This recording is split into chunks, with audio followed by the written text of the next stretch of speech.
A very warm welcome to each one of you to the virtual session of science. So, we are going to continue with the chapter Water, a Precious Resource, chapter 16, part 2. What we have done in the previous session, we have already started with the chapter. This is the part 2 we are going to do in this session, and I hope you have made points in the previous session. So, let us continue. We were talking about the groundwater we were discussing, and the concept of groundwater you have learned how there are sources, different sources, rainwater, water from the river, lakes and ponds which we accumulate under the earth surface, and that becomes the groundwater, which we have seen in the previous session, children. So groundwater, under groundwater you are going to continue to write what is infiltration. The concept of infiltration, and you need to learn when you are learning underground water. The process by which water accumulates into the ground by traveling through the soil pores is called infiltration. That means how the water goes inside, how the water goes below the earth surface because of infiltration process. And this process is the accumulation into the water accumulate into the ground by traveling to the soil pores. As you know, soil is porous. There are spaces between the particles of the soil. That means soil is porous, and the soil has pores. That is called as that filtering of the water inside, that is called infiltration. Please take this down. Then you can see how infiltration can happen. Because of the rainfall, you will see top layer of the soil and water infiltration happen. It will go inside the earth's surface, it will go uh, below the earth's surface, and it will form a water table. All that water will infiltrate because of the soil. Soil is porous, water can enter through this soil, and below the earth surface that will accumulate as groundwater, and that will give rise to a water table. That means a level of water below the earth surface, that becomes a water table. What is aquifer? This concept, since we are learning about the underground water, we let us see the underground layer of rocks that contain water present between the cracks and empty spaces is called aquifer. So we have learned the water infiltration due to the soil. It will the infiltration process, because of soil is porous, that will go and will inside the earth surface, and it will form a water table. What is there below the water table? Huge rocks, and there are cracks between the rocks, and there are some empty spaces between the rocks. So water will also occupy those spaces, isn't it? So those spaces which is occupied by water is called as aquifer. So the underground layer of the rocks that contain water between their cracks and empty spaces is called aquifer. Take it down in your notebook. Now aquifer and groundwater you can see over here. Just have a look on this image here.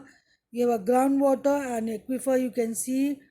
You have a stream or lake, and you have a hand pump where you can actually draw, you can pump out water from the underground.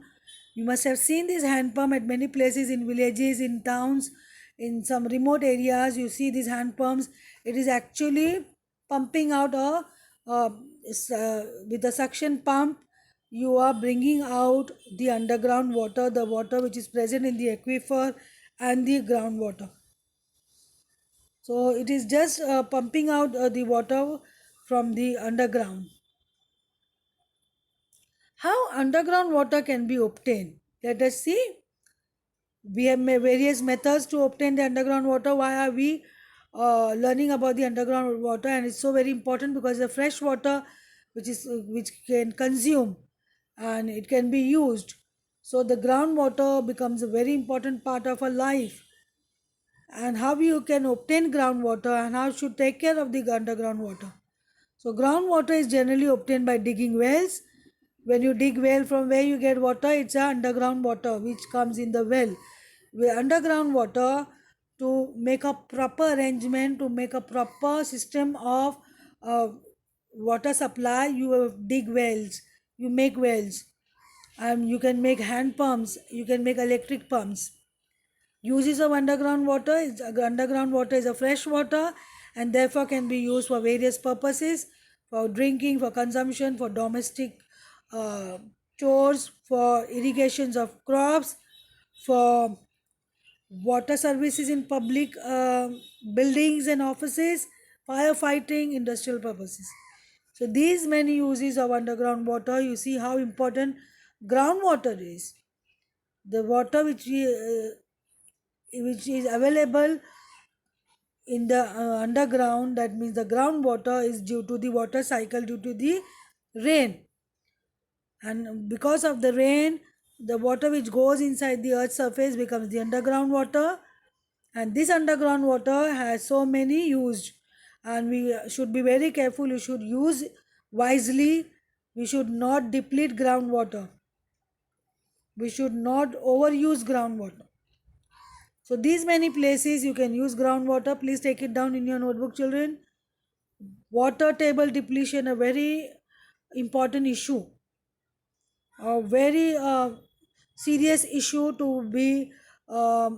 We need to be concerned about this. So we need to show our concern for the water table depletion. How water tables get affected in different seasons. So water table, that is a level of water below the earth's surface, that is a water table. That is getting affected in different season. Let us see. Here you have January to June. You just have a look on this where the water table is going down. You can see the level of the water table going down, and due to rain it again get recharged. Water table will rising of the water table because of the rain. But again, when you're using it indiscriminately, when you're overusing it, there will be a fall in the water table. Definitely water table will fall because we are using it. Even if you're not overusing, you are using it, but it will get replenished if there's a proper rainfall. So in summer there is a dry season. In dry season there will be a fall in water table, and that will be a long term depletion because replenishing takes time and it requires lots of rain for the replenishing of the water table. So water table is actually the height of the level of the water under the ground, and it gets affected due to different season because it will have a rise in the water table only when it is raining in winter, and in summer the water table goes down, the level of water goes down. Water table of a place may decrease if we keep on taking out more water than what is getting replenished due to rainfall. Obviously, when we are not able to replenish or naturally it is not getting replenished, then it will deplete. And there are several factors that can cause water table depletion. Please take this down. We will go and we'll see what are the causes for the depletion of water table, which is a very serious issue. Increasing population. As the population of a region increases, the demand of fresh water also rises sharply. This is very simple to understand. More the number of people, the water requirement will be more. This means more water being required. And also increasing population demands more space, which leads to the construction of more houses, shops, industries, buildings and roads. So all this requirement, as the increase in population, the demand for all these, for roads, for house, for shops, for everything will increase, and thereby the number of places like parks, grounds or forests decreases. All this reduces the possibility of the rainfall getting into a soil particles because the concrete floors and roads will not allow seepage of water. As I told you, concrete roads will not allow the infiltration of water. No water table you will get. There will be no underground water because on concrete road water cannot seep in. And this means that an increased demand and usage of groundwater as compared to the replenishment of water table.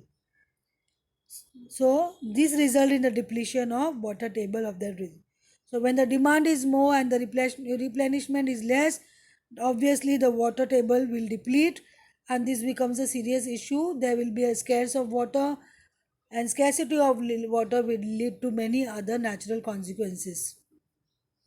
I hope you will have taken down all these points. Next, why water table is depleting, the another factor that is increasing industries. Every industries requires water in its production process. As you all know, without water we just can't survive. Every other process, every other work require water. Factories, schools, any institution, chemical industries, anything you just think of, you require water. As the number of industry increases, more water is drawn from the ground, and all of these results in the depletion of water table. Next reason for agriculture activities. In case of no or very low rainfall, farmers, you must have seen their plight, very bad condition because there is no rainfall. Then the crops get affected and farmers are in a great loss. So farmer use groundwater to irrigate their land. If there's less of rainfall, then they depend on the groundwater. This is a boon for them, blessing for them. This depletes the water table over the years. So where there's a very low rainfall, then farmers depend on groundwater, which will lead to the depletion of the groundwater, because if the rainfall is very low, the replenishment will not happen and water table will decrease over the years. Then deforestation, another major factor for the depletion of the water table. That is, we know that plants and trees keep the soil bounded together. They have roots, so they will bind these soil particles together, and it will allow absorption of water in the soil. Uprooting them exposes the first layer of the soil, which can get washed off easily due to rain, and this affects the water table of that region. So when there is no soil, the soil layers get affected due to uprooting of the plants and trees, that is deforestation, indirectly will affect the water table because the top layer of the soil get easily washed off, and the soil particle which is serving the purpose of sipping in water into inside the ground, that purpose will not be fulfilled, and definitely it will affect the water table. So deforestation will adversely affect the water table, definitely. Low rainfall, a very important reason, a main reason for the water depletion. Here, in places where there is low or scanty rainfall, the underground water table is generally low because the rainfall is very meager. Water is not available for the replenishment, and it will definitely deplete. Thank you, children. I hope you all are making points systematically for this concept.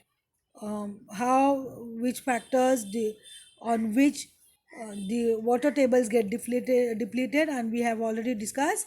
You have taken down all the factors. Hopefully, thank you and have a great day.